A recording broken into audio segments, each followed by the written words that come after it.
राम राम राम हरे हरे, हरे कृष्ण कृष्ण कृष्ण हरे हरे। ब्रह्मानंदं परमसुखदं केवलं ज्ञानमूर्तिं द्वन्द्वातीतं गगनसदृशं तत्त्वमस्यादिलक्ष्यम् एकं नित्यं विमलं अचलं सर्वदि साक्षिभूतं भावातीतं त्रिगुणरहितं सद्गुरुं तं नमामि। नमामि सद्गुरु शान्तं सच्चिदानन्दविग्रहं पूर्णब्रह्मपरानन्दैशम् आनन्दीवल्लभं सद्गुरु सच्चिदानन्दं केवलं करुणाकरं ज्ञानयोगेश्वरं वन्दे ज्ञानदेवापुनः पुनः।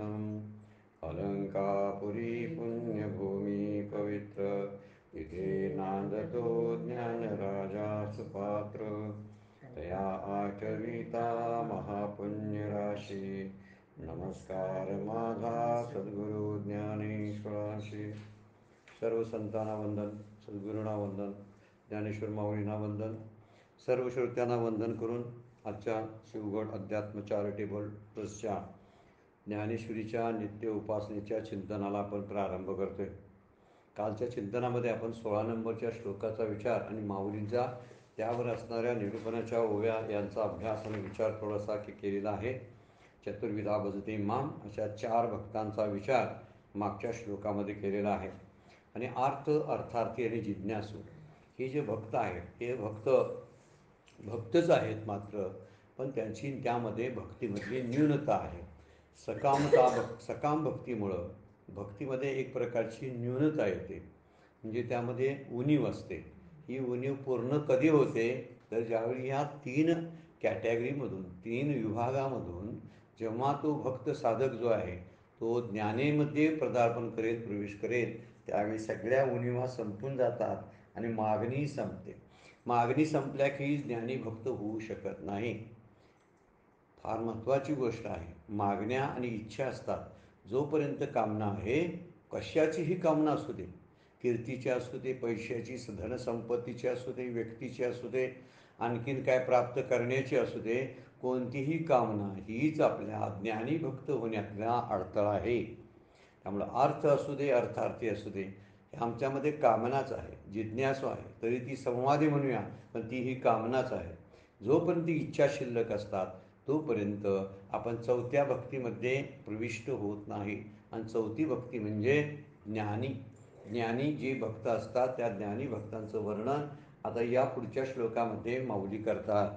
तेषां ज्ञानी नित्ययुक्त एक भक्तिर्विशेषते प्रियो हि ज्ञानिनोत्यर्थम अहम सच मम प्रिय। किती मोठं आश्वासन भगवंत या श्लोकामधून देतात बघा। तेषां म्हणजे या 4 भक्तांमध्ये, त्यामध्ये ज्ञानी नित्ययुक्त, भगवंताच्या ठिकाणी नित्ययुक्त किंवा समाधियुक्त राहणारा, आणि एक भक्तिर्विशेषते, आणि एक मात्र भगवंताचीच भक्ती करणारा म्हणजे अनन्य भक्त, तो भक्त श्रेष्ठ आहे। अत्यर्थम शब्द वापरला, तो भक्त श्रेष्ठ आहे। अतिशय पुढचा शब्द आहे बघा, अत्यर्थ, अतिशय।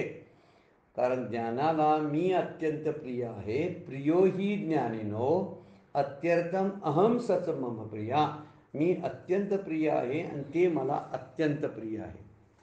म्हणजे ज्ञानी भक्त मला प्रिय आहेत आणि मी ज्ञानी भक्तांना अत्यंत प्रिय आहे। अत्यंत, अत्यर्थ शब्द त्यासाठी वापरलेला आहे। अतिशय म्हणजे त्याखेरीज दुसरं काय नाही, यामधली अनन्यता त्या शब्दानं दाखवलेली आहे। म्हणजे अन्य काही नाही, म्हणून अन्य शब्दानं ते सुरुवात केलेली आहे। म्हणून म्हणतात या 4 भक्तांच्या मध्ये नेहमी निष्काम असणारा असा जो नित्ययुक्त म्हणजे अनन्य भक्ती करणारा तो जो ज्ञानी आहे तो श्रेष्ठ आहे। आणि कारण ज्ञानाला मी प्रिय आहे, अत्यंत प्रिय आहे, आणि तो मला अतिशय प्रिय आहे। हे दोघे एकमेकाला प्रिय आहे। याचा अर्थच असा होतो की तो त्याच्यापासून वेगळा नसतो। म्हणून एक भक्तिर्विशेषते, तो विशेषता त्या भक्तीतली सांगितलेली आहे की अन्य त्याच्या डोक्यात काही नसतं। आपण अन्याचा विचार करून भक्ती करतो, त्यामुळे आमची भक्ती द्वैतातच जाते। आणि ज्ञानांची भक्ती जी असते ती ज्ञानांची भक्ती अद्वैतामध्ये असते। हा फरक आहे। म्हणून अर्थार्थीने जिज्ञासू हे भक्त जरी असले तर त्यांची द्वैत भक्तीच असते. आणि ज्ञानी जो आहे त्याची भक्तीची साधना मात्र अद्वैतात चालू असते. त्या ठिकाणी कुठल्या प्रकारच्या द्वंद्वाला जागा नसते. त्या ठिकाणी कुठल्याही प्रकारची कामना शिल्लक नसते. आणि कामना शिल्लक नसतं, मिळवायचं काय नसतं, म्हणून तो ज्ञानी भक्त श्रेष्ठ आहे. ज्याला काही नको असतं ना तो सगळ्यात सुखी आणि समाधानी असतो. ज्याला काहीतरी जरासं हवं असतं ना तो काहीतरी का असताना थोड्या बहुत प्रमाणात दुःखीच असतो. काही पाहिजे, ते कोणतं पाहिजे याला महत्त्व नाही. काहीतरी पाहिजे आहे ना तर निश्चितच तो पाहिजे या शब्दामध्येच दुःख आहे. आय वॉन्ट समथिंग हे सगळ्यात शब्द जो आहे की मला काहीतरी पाहिजे आहे. आता या वॉन्टमध्येच सगळ्या गोष्टी धरलेल्या आहेत आणि तिथंच डिझायर दाखवलेली आहे. वासना जी असते ना ती पाहिजेपणामध्येच असते. आणि पाहिजेपणा जोपर्यंत संपत नाही तोपर्यंत वासना जात नाहीत. वासना नाही जात तोपर्यंत तो या तिन्ही भक्तीला ओलांडून ज्ञानी भक्त होऊ शकत नाही. हे सांगण्यासाठी ज्ञानी नित्ययुक्त शब्द वापरला, एक भक्तीर विशेषते शब्द वापरला आणि तोच ज्ञानी मला प्रिय आहे, अत्यंत प्रिय आहे. आणि तो मी त्यांना अत्यंत प्रिय आहे. म्हणजे खरंच विचार जो केलेला आहे की श्रेष्ठ दर्जाचा भक्त कोणा म्हणायचा जो सतत भगवंताच्या अनुसंधानामध्ये असतो. आणि दुसरी गोष्ट त्याला भगवंतापेक्षा दुसरी गोष्ट प्रिय नसते. आम्हाला संसार प्रिय आहे, माणसं प्रिय आहेत, वस्तूत आपली प्रियता दडलेली असल्यामुळे मला पूर्णपणाने मला देव प्रिय आहे असं म्हणता येत नाही. देव माझा म्हणणारे आहेतच. आपण आता अर्थ आणि अर्थार्थी शब्द त्यासाठीच आहे. देव जो आहे तो माझा आहे, मी देवाचा आहे इथंपर्यंत सुद्धा पूर्णता येत नाही. देव माझा आहे इथं सुद्धा कुठंतरी अर्थ आहेच. आणि देव मी देवाचा आहे या ठिकाणी सुद्धा अर्थार्थीपणाने अर्थपणा दडलेला आहे किंवा जिज्ञासूपणा आहे. पण देव आणि मी एकच आहोत या ठिकाणी या तिन्ही गोष्टी तिन्ही भक्ती ओलांडून तो ज्ञानी भक्तामध्ये जात असतो. पण ज्ञानी केव्हा होतो तर देव माझा आहे, मी देवाचा आहे याच्यापेक्षा देव आणि मी एकच आहोत ही तिसरा प्रकार तो वर्णन केलेला आहे. आणि तो प्रकार तसा यामध्ये द्वैत नाही. देव माझा आहे यात द्वैत आहे, मी देवाचा आहे यात द्वैत आहे. परंतु देव आणि मी ते स्वरूप आणि मी एकच आहोत असा जेव्हा विचार आणि जेव्हा हीच धारणा दृढ होते तेव्हाच तो ज्ञानी बघतो कशाची कामना त्याला शिल्लक राहत नाही. आणि त्याच अर्थानं माऊली आता काही ओव्यांच्या मधून त्याचं निरूपण करणार आहेत. त्याला 2-3 दृष्टांतसुद्धा या श्लोकावरती फार सुंदर दिलेले आहेत. त्या दृष्टांताचाही आपण विचार करूया. तर पहिलाच तो शब्द वापरला, पहिलीच ओवी आहे, मग चौथियाच्या ठाई. चौथिया कोण म्हणजे म्हणायचा तर ज्ञानी भक्तांच्या ठिकाणी. ठाई म्हणजे ठिकाणी काहीच करणे नाही, त्याला काही करायचंच नसतं, काही करणे नाही म्हणूनही भक्त एक पाही ज्ञानी जो. म्हणूनच तो जो ज्ञानी जो आहे तो एकच खरा भक्त आहे. एक भक्ती विशेषतेचा अर्थ इथे केलेला आहे बघा, तोच खरा भक्त आहे. कारण तो कसा आहे नित्ययुक्त आहे. नित्ययुक्त शब्दाचा अर्थ आहे अजून बाजूचं काहीतरी मिळवायचं आहे असं नाही. आपल्यामध्येच तो काय आहे तो आत्मनेम आत्मना तुष्ट स्थितप्रज्ञस्त दोषते. ह्या स्थितप्रज्ञाच्या लक्षणामधला पहिल्या श्लोकामध्ये आपण बघितलेला आहे. आपल्यामध्येच तो तुष्ट असतो. म्हणजे त्याची तुष्टता इतरांच्यावर अवलंबून नसते. आणि म्हणून तो कसा आहे काहीच करणे नाही. तो जो ज्ञानी या चौथियाच्या ठाई काहीच करणे नाही. म्हणूनच तो भक्त कसा आहे एक पाही ज्ञानी जो. म्हणजे जगामध्ये असा एकमेव तोच आहे की जो त्याला भक्त म्हणता येईल, जो ज्ञानी आहे आणि तोच एक खरा भक्त आहे. आणि भक्त आणि ज्ञानी वेगळे राहत नाहीत. भक्त आणि ज्ञानी वेगळे राहत नाहीत. अगोदरचे भक्त आहेत, अर्थ भक्त आहे, अर्थार्थी भक्त आहे, जिज्ञासू भक्त आहे. पण ज्ञानी जो आहे तो भक्त आणि ज्ञानी आहे असा फरक त्यामध्ये केलेला आपल्याला बघायला मिळतो. त्यामुळे ज्ञानी भक्ताला काहीच करायचं शिल्लक नसतं. कारण काही जो करत असेल त्यामध्ये त्याचं कर्तव्य आणि निष्कामताच असते. काही करत नाही या शब्दाचा अर्थ काहीच करणे नाही. म्हणजे तो काय जगत नाही का, पोटापाण्याचं काय मिळवत नाही का, नाही मिळवतो पण त्याचा त्यामध्ये अपेक्षा आणि स्वार्थ नसतो. हे मला मिळालं पाहिजे असा आग्रह आणि हट्ट नसतो. हे नाही मला मिळालं तर माझं काहीतरी बिघडल असं बिघडण्याच्या स्थितीमध्ये तो नसतो. त्याचं काही बिघडत नाही. काही जगाची उलथापालथ झाली तरी ज्ञानी आहे त्या ठिकाणीच तसा स्थिर असतो. हेच त्याचं वर्णन म्हणून काहीच करणे नाही असा शब्द वापरलेला आहे. त्याच्यासाठी काही करणं शिल्लक राहिलेलं नसतं. त्यानं अर्थार्थीमधून जिज्ञासामध्ये प्रवेश केलेला असतो आणि भगवंताला जाणायची सुद्धा इच्छा संपते, कारण जाणलेलंच असतं त्यानं. आता जाणलेलाच भक्त आहे तो भगवंताशी एकरूप होतो. भगवंताला जाणणं म्हणजे त्याच्याशी एकरूप होणं आहे. जाणण्याची इच्छा ठेवणं याला जिज्ञासा म्हणतात आणि जाणून झालेला आहे त्याला ज्ञानी म्हणतात. आता हा ज्ञानी जो आहे त्यानं तो एकरूप झालेला आहे, त्यामुळे त्याला जाणायचं काही शिल्लक राहिलेलं नाही. मग जाणायचं शिल्लक केव्हा असतं? मी एका बाजूला आणि जाणणं जे आहे ते ज्ञेय आहे, ते ज्ञेय एका बाजूला, मी ज्ञाता, मी आणि ज्ञेय. ह्या ज्ञेय आणि ज्ञाता जोपर्यंत शिल्लक आहे तोपर्यंत जाणण्याची प्रक्रिया सुरूच असते. ती जिज्ञासामधली आहे, जिज्ञासा भक्तातली आहे. त्यामुळे जिज्ञासू काय करत असतो तर ज्ञेय जे आहे, ज्ञेय काय आहे ते स्वरूप आहे, भगवंत आहे. ते ज्ञेय म्हणजे जाणायची गोष्ट आणि ज्ञाता म्हणजे कोण? जो जाणणारा, जो मी, जो साधक आहे, त्याला जिज्ञासू म्हणतात. आणि हा जिज्ञासू हा ज्ञाता असतो आणि ज्ञेय हा त्याचा भगवंत असतो किंवा त्याचं स्वरूप असतं. आणि ह्या त्याला जाणण्याच्या प्रक्रियेमध्ये दोन शिल्लकच राहतात. जोपर्यंत ज्ञाता आणि ज्ञेय शिल्लक आहे तोपर्यंत द्वैत शिल्लक राहतं. ज्यावेळी ज्ञेयाशी ज्ञाता एकरूप होतो त्यावेळी जाणणं काही नसतंच, म्हणून काहीच करणे नाही असा शब्द वापरलेला आहे. वास्तविक कोणतरी याला काय म्हणेल की काहीच करणे नाही म्हणजे तो काय काम करत नाही का? तो श्वास घेत नाही का? तो पायानं चालत नाही का? डोळ्यानं पाहत नाही का? अशा क्रियेशी काहीच करणे नाही असा अर्थ नाही बरं का इथं. काहीच करणे नाही म्हणजे अपेक्षा ठेवून, स्वार्थ ठेवून तो काही करत नाही.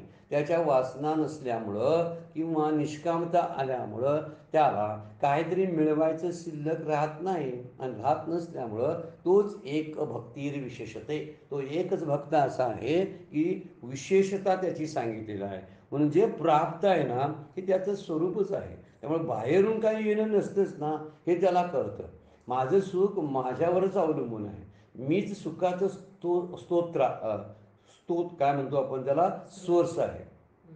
सुखाचा सोर्स जो आहे ना तो मीच आहे. त्यामुळं सुख जे इथून बाहेर पडतं ते माझ्याकडून बाहेर पडतं आणि दुसऱ्या पदार्थाच्या द्वारे परत माझ्याकडे येतं. आणि ह्या प्रक्रिया एवढ्या तो करत नाही. एवढ्या प्रक्रियेतून तो सुख कशावरतून कशाच्या तरी द्वारे घेत नाही.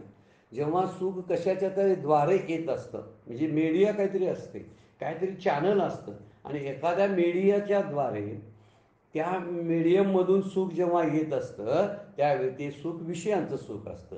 म्हणजे मला शब्दांच्याद्वारे मिळणारं सुख, स्पर्शाच्याद्वारे शब्द स्पर्श रूपाच्या द्वारे, गंधाच्या द्वारे मिळणारं सुख. माझं शब्द सुख जर असेल तर मला वाणी वापरावी लागते. वाणीशिवाय मला काय ते कळतच नाही. त्यावेळी कानानं ऐकायला लागतं मला. त्यामुळे कानानं ऐकल्याशिवाय शब्दाचं सुख घेताच येत नाही. स्पर्शासाठी माझ्याकडे त्वचा संवेदनशील त्वचा पाहिजे. म्हणजे माझं सुख त्वचेवरती, माझं सुख कानावरती, डोळ्यावरती अवलंबून असतं. म्हणून ते कशाच्या तरी द्वारे येतं. पण हे सुख जे आहे ते प्राप्त आहे. कारण त्या प्राप्त सुखासाठी काही धडपड करायची नसते, म्हणून काहीच करणे नाही.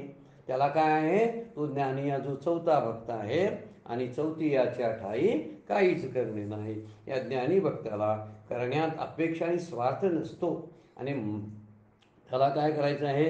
कोणतरी मान द्यावा अशी त्याची अपेक्षा नसते. आणि मान द्यावा ही अपेक्षा नसल्यामुळं त्याचा अपमान कोण करणार सांगा बघू? अपमान कुणाचा होतो? ज्यावेळी कुणाला तरी मान हवा असतो. मला अमुक इतकं जे आहे, मी इतका शास्त्र अभ्यासक आहे, मी कोणतरी मोठा श्रीमंत आहे तरी मला कोण मान दिला नाही असंच आपण म्हणतो ना. अहंकारातून मानाची अपेक्षा निर्माण होते. पण जेव्हा अहंकार नसतो, ज्ञानीच्या ठिकाणी अहंकार नसतो आणि अहंकार नसेल तर त्याचा अपमान कसा होईल सांगा बघू? त्यामुळं मानाची अपेक्षा नसेल तर अपमानही होत नाही. अपमान होऊ नये असं वाटत असतं सारखं, त्यावेळी अपमान झाला तर त्याला धक्का पोचत असतो. म्हणून अपमाना नसावा ही एक गोष्ट, ती एक इच्छा, आणि मान मिळावा ती एक इच्छा. या दोन्ही इच्छा त्याच्या मावळलेल्या असतात. त्यामुळे मान अपमान निंदास्तुती याला काही त्याची किंमत देत नाही. आणि त्यामुळं तुल्य निंदास्तुतीर मौनी संतुष्टो येन केनचित अनिकेत स्थिरमतीर भक्तिमान मे प्रियो नरा.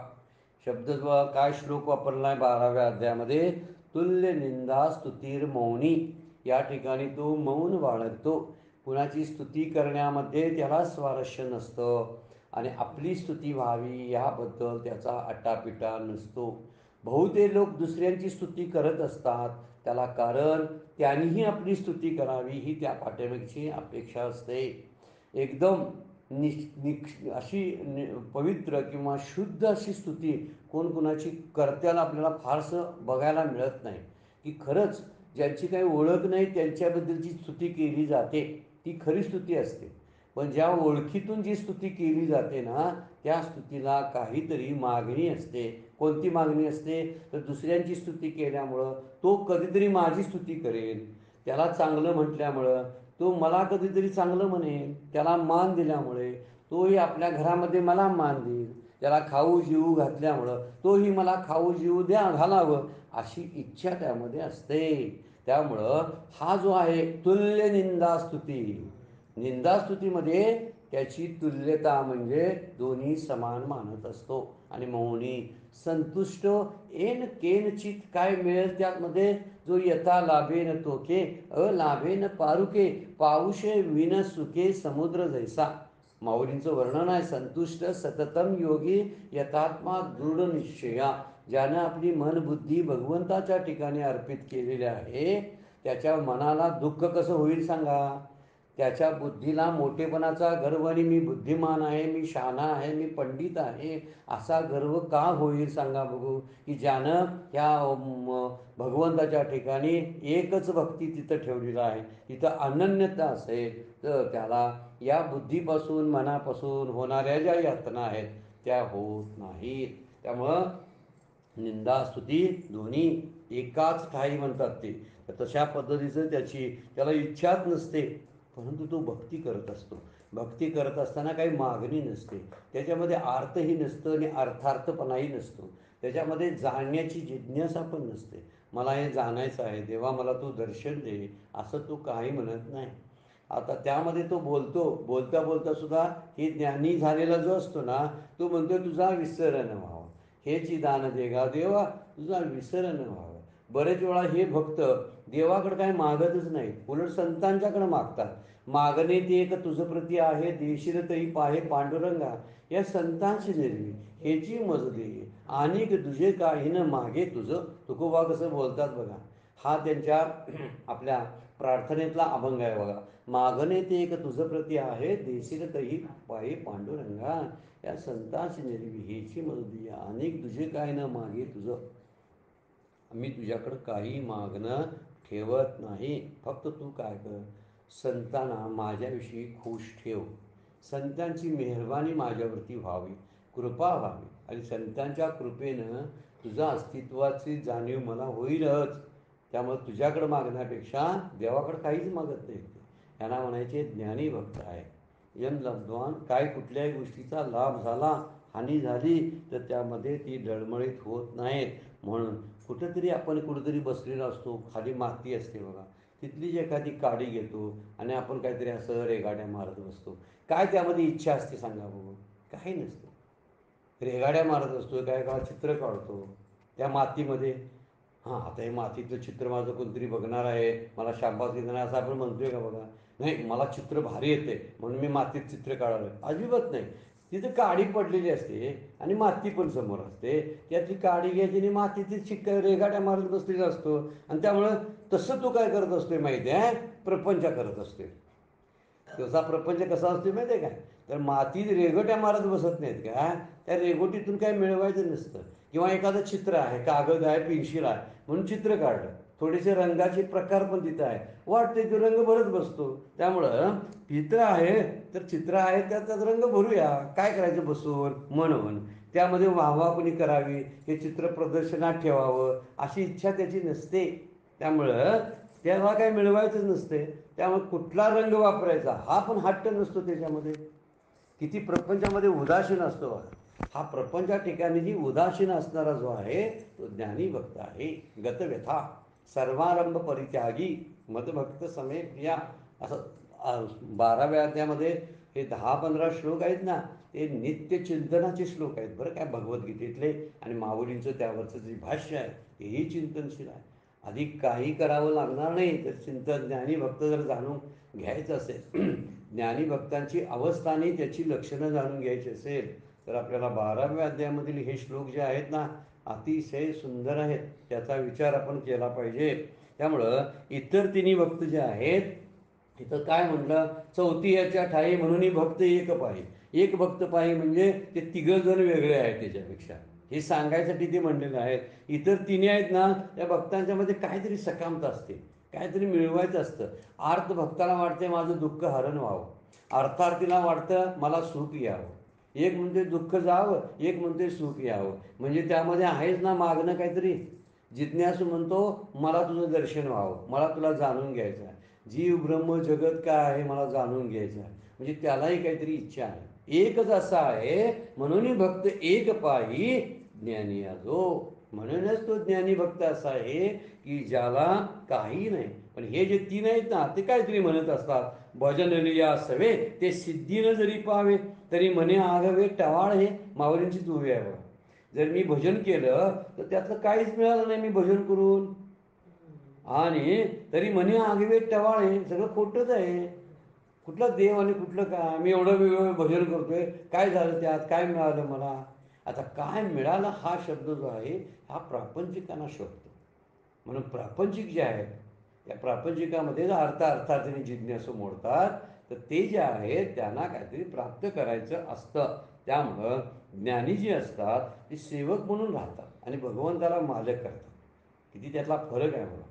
ज्ञानी भक्त जे असतात ते सेवक म्हणून राहतात.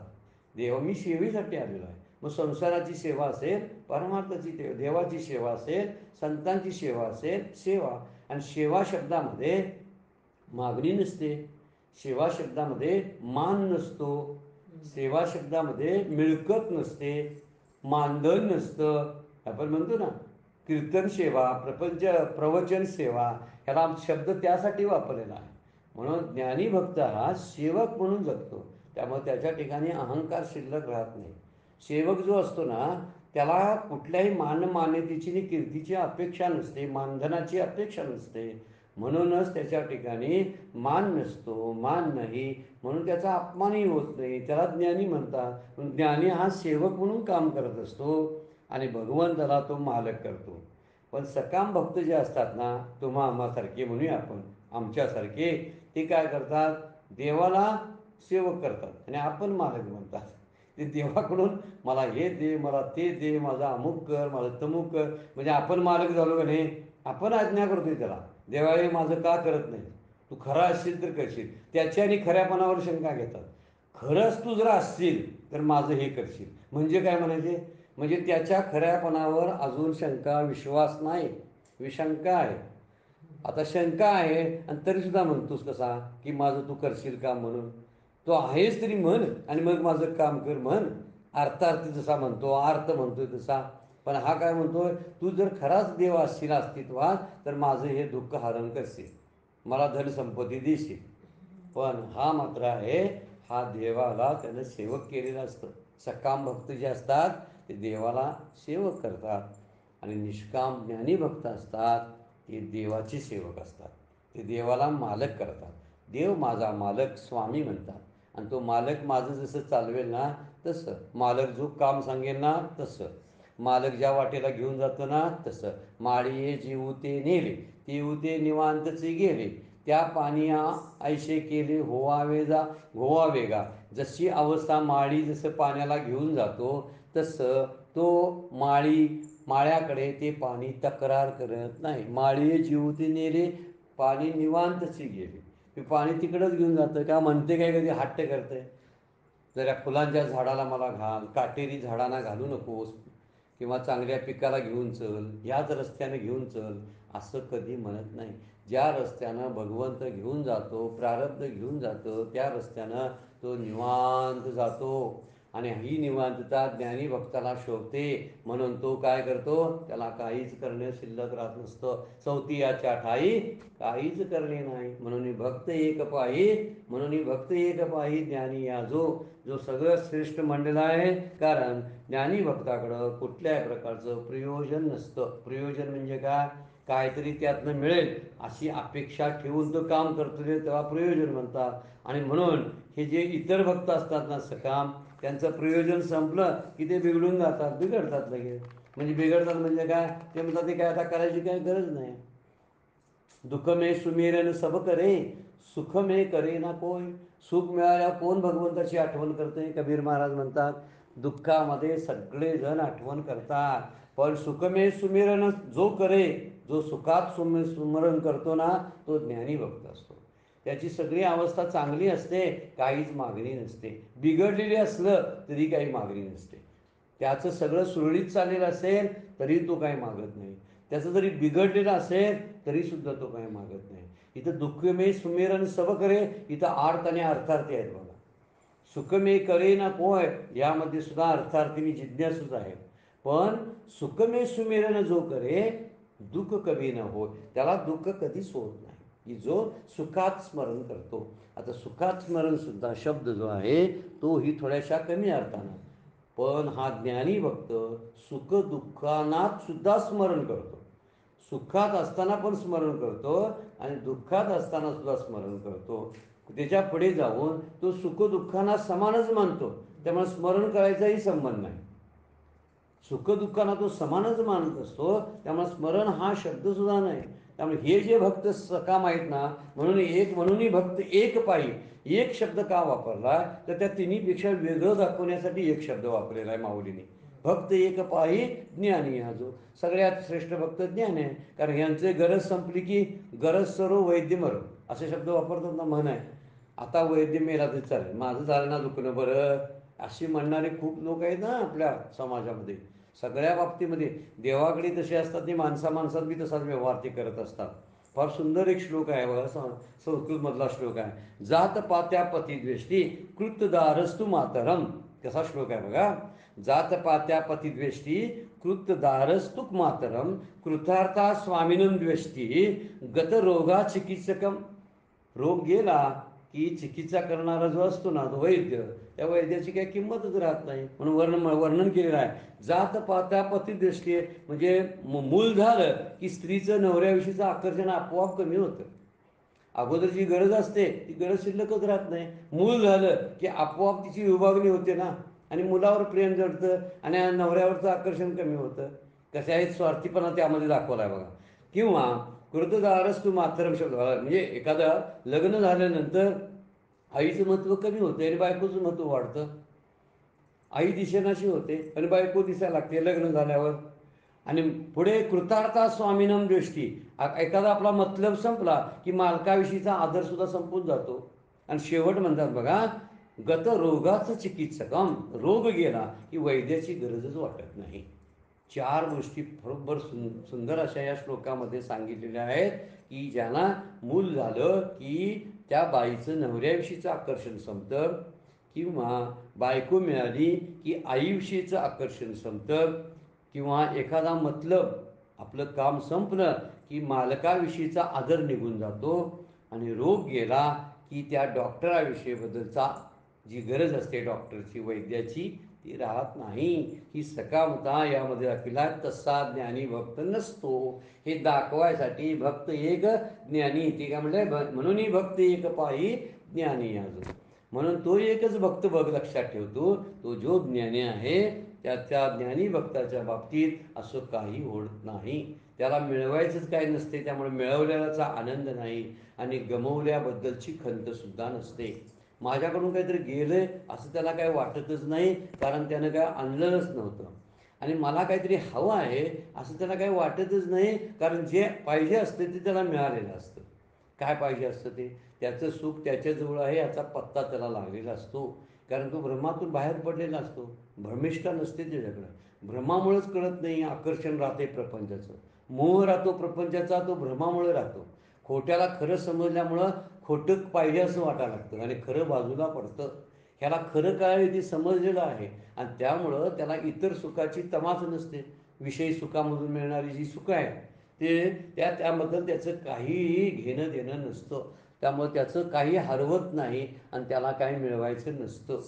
म्हणून त्याला काय म्हणायचा, खरा ज्ञानी काहीच करणे नाही. मग त्याला काय करावं लागत असेल, तो विचार तरी कशाला करेल, चिंता तरी कशाची करेल. त्याला चिंता नाही, त्याला विचार नाही, सगळे संपलेले असतात. असा तो आपल्यामध्ये संतुष्ट होऊन राहिलेला असतो असं माऊली बोलतात. मग चौथीयाच्या ठाई काहीच करणे नाही, म्हणून भक्त एक पाही ज्ञानी जो, जे तया ज्ञानाची प्रकाशे फिटले भेदाचे कडवशे. मग मीची झाला समरशे आणि भक्त ही तेवीची हा आणि भक्त ही तेवीची. काय माऊली वर्णन करतात बघा. एकदा ज्ञानाचिनी प्रकाश, त्याच्या अंतरंगामध्ये ज्ञानाचा उदय झाला, ज्ञान सूर्याचा उदय झाला की प्रकाश, ज्ञानाचा प्रकाश पडतो. ज्ञानोदय झाला की जग, जीव, ईश्वर, ब्रह्म हे सगळे जे भेद आहेत ते भेद संपले, भेदच संपून जातात. भेद म्हणजे वेगवेगळे उपाधीने भेद वाटत असतात. जीव कुठंपर्यंत असतो, त्या जोपर्यंत जीवाला आपण ब्रह्म आहोत हे समजत नाही तोपर्यंत असतो. ही गोष्ट महत्त्वाची सांगितलेली आहे. जग कधीपर्यंत असतं, जोपर्यंत या जगाला असलेलं अधिष्ठान जे आत्मा किंवा ब्रह्म हे कळत नाही तोपर्यंत जग असतं. मग जग ही उपाधी आहे, जीव ही उपाधी आहे, ईश्वर ही उपाधी आहे, सगळ्याला उपाधी. ईश्वराला मायेची उपाधी आहे, जीवाला अविद्येची उपाधी आहे आणि जगाला सुद्धा जे सत्यत्व आहे ते जग आधीच मानलेलं आहे, म्हणजे अधिष्ठान वेगळा आहे. जगाला सुद्धा उपाधी आहे. जग असं दिसतं ना, याला एक आकार आहे आणि त्या आकारामध्ये त्या आकाराच्या उपाधीमध्ये आहे. जेव्हा आकार संपून जातात तेव्हा ब्रह्म एकमेव शिल्लक राहत असतं. हे केव्हा घडते माऊली म्हणतात, ते तया ज्ञानाचिनी प्रकाशे फिटले भेदाचे. वास्तविक खंदारकर महाराजांच्या ज्ञानेश्वरीमध्ये भेदाचे कडवशे, फिटले भेदाचे कडवशे असा शब्द आहे. पण इतर ज्ञानेश्वरीमध्ये मात्र भेदाचे कडवशे शब्द वापरलेला आणि खऱ्या अर्थानं तो बरोबर वाटतो. भेदाचे कडवशे काय पूर्ण चुकीचा नाही, पण भेदाचा फिटतो तसा आभेदाचाही फिटतो ना. आभेदाचा नाही कसला कडवसा राहील, शिल्लक राहील सांगा. कडवसा म्हणजे टिपका. कडवशे शब्दाचा अर्थ आहे कवडसा. हा, जो एका सूर्याच्या अधिष्ठानावरती कवडसा दिसत असतो. आता एक कशामुळे दिसतो, तर कुठेतरी एक छिद्र असतं आणि छिद्र ही त्याची उपाधी आहे. छिद्रच नसेल तर सांगा बघू काय होईल. छिद्र जर मिटलं तर काय होईल, तर छिद्र मिटलं तर त्याची उपाधी संपून जाईल आणि द्वैत संपून जातं, भेद संपून जातो. मी जोपर्यंत आरशापुढे उभा आहे त्यामुळे आरशातला एक मी आणि बाहेर उभा असलेला एक मी असे दोन दिसत असतात. पण आरसा बाजूला केला तर आरशातला मी कुठे गेला, तर माझ्याशी एकरूपच झाला. का, भेद संपला. भेदाला उपाधी काय होती, आरशाची होती. कधी कधी मी पाण्यात माझं प्रतिबिंब पाहतो, त्यामुळे पाण्यामध्ये हलणारी प्रतिबिंब माझा ती बघत असतो मी. ही दोन प्रतिबिंब कशामुळे, बिंब आणि प्रतिबिंबामुळे दिसतं. आता प्रतिबिंब गेलं तर बिंब पण जाते ना, म्हणून भेदाचे कडवशे म्हटलेलं आहे. हा फार महत्त्वाचा गोष्ट इथे सांगितलेला आहे. लक्षात घेतला, चिंतन करायला पाहिजे त्यासाठी. काय, कारण एक दोन नाहीत तर एक तरी कसं शिल्लक राहील सांगा बघू. कार्य नाही तर कारण आहे म्हणायला तरी काय गरज आहे सांगा. ब्रह्म हे जगाचं कारण आहे, जग हे त्याचं कार्य आहे. आता समजा जगच मिथ्या रूप ठरलं आणि जगाचा सुद्धा जर निराश जर झाला तर त्याला असणारं कारण त्याचाही निराश होणार का नाही, होणारच. ते कसं शिल्लक राहील. त्यामुळं ते एकच शब्द जो वापरतात ना, ते दोन्ही सापेक्ष करणं. दुसरं आहे म्हणून एकच म्हणायचं, भेद आहे म्हणून अभेद म्हणायचा. नाही तर अभेद शब्द कटू लागू पडतो, म्हणून भेदाचे एक आवडसे शब्द तो सत्यासाठी वापरलेला आहे. की ज्ञानोदय झाला की जीव, ईश्वर किंवा जगत हे सगळ्या उपाधियुक्त असलेला सगळा पसारा निघून जातो. कडवशे शब्दाचा अर्थ आहे छोटे छोटे टिपके किंवा छिद्रातून बाहेर पडलेलं किरण. हे भेद असताना अस्तित्वात असतात ना. भेद म्हणजे कशाला तरी वेगवेगळे पण असतं. वेगवेगळ्या खळग्यामध्ये वेगवेगळ्या पाण्याची डबकी तयार होतात, वास्तविक पाणी एकच असतं. पण जेव्हा एखादी लाट आली तर सगळी डबकी निघून जातात की नाही, भेद संपून जातो, उपाधीनं धारण केलेल्या सगळ्या गोष्टी संपून जातात. तुकोबांचा एक सुंदर अभंग आहे, बघावं तुम्ही, आपल्या बहुतेकांना तो पाठ आहे रेकॉर्डिंग. विष्णुमय जग वैष्णवांचा धर्म. वैष्णव कुणाला म्हणायचं तर ज्ञानी भक्ताचं वर्णन आहे ते. वैष्णव शब्द ज्ञानी भक्तासाठी आहे. त्यामुळे वैष्णवांचा धर्म काय आहे, विष्णुमय जग आहे. जग कसं आहे, विष्णू आणि जग असं दोन नाही आहे, तर जगच विष्णुमय आहे. एक विष्णू वेगळा, एक जग वेगळं, हे देव वेगळा आणि हे सगळे पदार्थ वेगळे असं नाही. तर वैष्णवाला मात्र ते एकच, म्हणजे ज्ञानाला एकच वाटतं, त्याला भेद दिसत नाही. विष्णू आणि जग याच्यामध्ये त्याला भेद दिसत नाही. त्यामुळे विष्णुमय जग वैष्णवांचा धर्म, भेदाभेद भ्रम अमंगळ. भेद आणि अभेद हा जो भ्रम आहे, अमंगळ आहे, अशुभ आहे, वाईट आहे. तुकाराम महाराज म्हणतात हा भेद अमंगळ घालवला पाहिजे आपल्याला. कशाचा भेद, तर विष्णू वेगळा, जग वेगळं. तर जग हे ब्रह्मस्वरूपात दिसलं पाहिजे. ब्रह्म वेगळं, आत्मा वेगळा, जग वेगळं, जीव वेगळा, ईश्वर वेगळा असं काही नाही.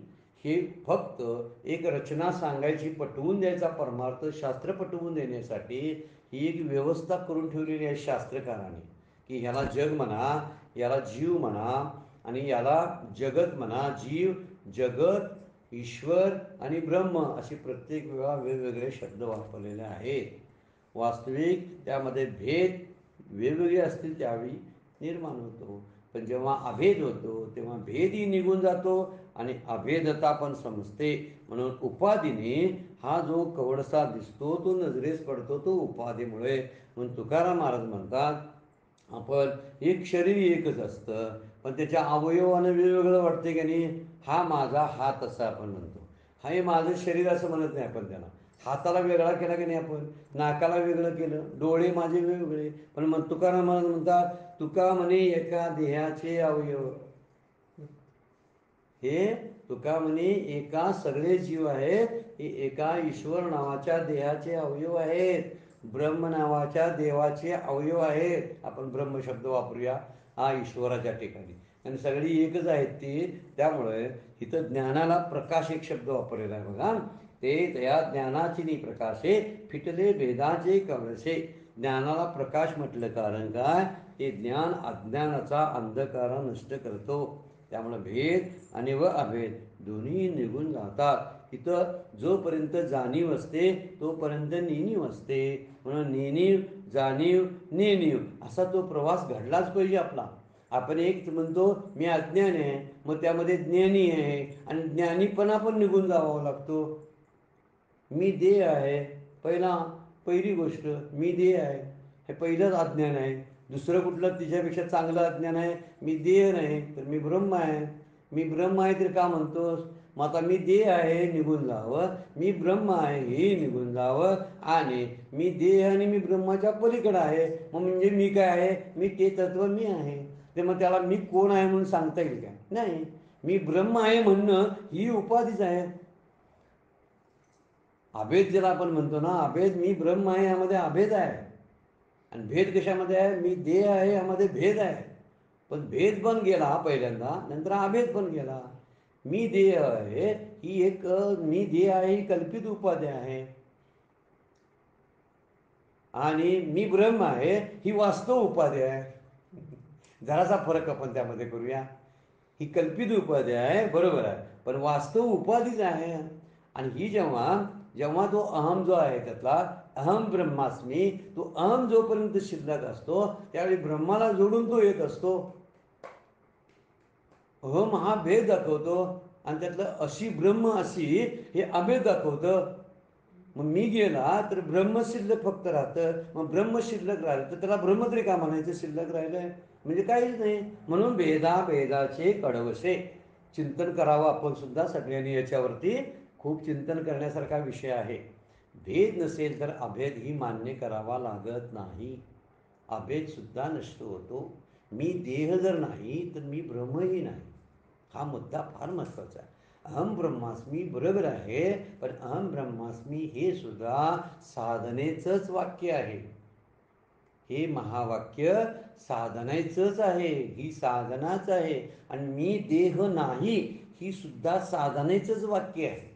मी देह नाही तसं मी ही ब्रह्म नाही असं ज्यावेळी म्हटलं जातं त्यावेळी सुरुवात म्हटलेलं आहे नेने मला काय कळत नाही, नंतर कळलं ही मी ब्रह्म आहे ही जाणीव, मी देह आहे ही नेणीव, मी ब्रह्म आहे ही जाणीव. आता नेणीव आणि जाणीव गेली की पुढं परत आहे तशी नेणीव येते.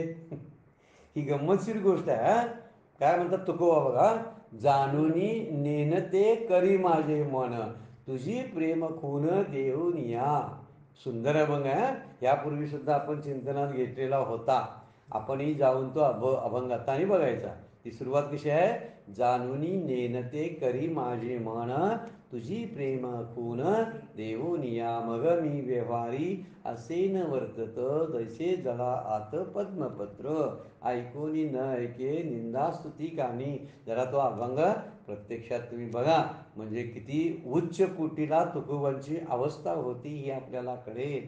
मी ब्रह्म आहे हा वास्तव विशेषच आहे, तो कल्पित विशेषच आहे. मी देह नाही हा सुद्धा कल्पित विशेषच आहे. आणि मी ब्रह्म आहे हा वास्तव पण विशेषच आहे. आणि विशेषता जोपर्यंत असते तोपर्यंत निर्विशेष होत नाही. आणि ब्रह्म कसं आहे, निर्विशेष आहे. त्यामध्ये म्हणूनच म्हणलेलं आहे एक भक्तीच विशेषते, एकमेव ते असतं, अद्वितीय आहे. त्यामध्ये जोपर्यंत द्वैत येतं तोपर्यंत ही जाणीव नेणीव शिल्लकच राहते. पण हरिपाठामध्ये सुद्धा माऊलींचे आहे जाणीव नेणीव भगवंती नाही. दोन शब्द का वापरले सांगा बघू. तर जाणीव म्हणजे मी जाणतोय अशी तिथं भावना नसते, आणि मला काय कळतच नाही असंही अज्ञान नसतं. अज्ञानाबरोबर ज्ञानही मावावं लागते. म्हणून माऊलींनी अमृतानुभव ग्रंथाच्या मला वाटते 7व्या किंवा 10व्या प्रकरणामध्ये, मला वाटते 6वा 7वा असेल प्रकरण, त्यामध्ये आपण बघून घ्या ज्ञान अज्ञान खंडन असं प्रकरणाचंच नाव आहे. जरासं पाहिजे असेल तर आपण त्यातल्या काही ओव्या बघायला हरकत नाही. अज्ञानाचं खंडन करूया हो. ज्ञानाचं पण खंडन. ज्ञान केव्हापर्यंत शिल्लक राहतंय लक्षात घ्या. कसं शिल्लक राहतं, अज्ञान आहे, अज्ञान असतं म्हणून ज्ञानाला किंमत आहे. त्यामुळे ज्ञान जर प्राप्त झालं तर अज्ञान निघून जातं. पण अज्ञान निघून गेल्यावर ज्ञान तरी कसं शिल्लक राहील सांगा. हा मुद्दा त्यातला आहे. म्हणून भेदाचे कवडवशे असा शब्द वापरलेला आहे. राहतच नाही ना शिल्लक. म्हणजे ज्ञान अज्ञान दोन्ही ज्ञान अज्ञान घेऊनच जातं ते. म्हणजे एकदम तिचं झालं की सगळंच निघून जातं ना. म्हणजे दोरीची जी कल्पना असते ना, त्या दोरीची कल्पना पण निघून जाते. ही गोष्ट फार महत्त्वाची आहे. तर इथं वर्णन केलेलं आहे की फिटले भेदा अभेदाचे कडवशे, मग मीची झाला समरशे आणि भक्त इथे विषय. तो माझ्याशीच एकरूपता होतो. आणि काय होतो, प्रारब्धाने जरी भक्ताची झाली ती काय करत असतो, देह इंद्रिय जी साधने असतात ती शिल्लक असतात.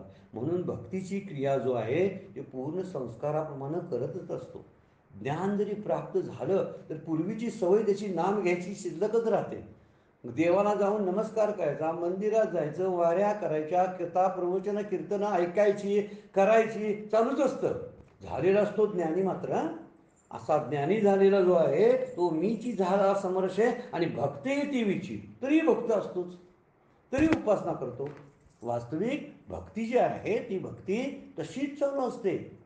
आणि भक्ती तशीच चालू असल्यामुळं त्यामध्ये काय पहिल्या ज्ञानाचं काय आहे बरोबर, ज्ञानी असतो तसा भक्त असतो.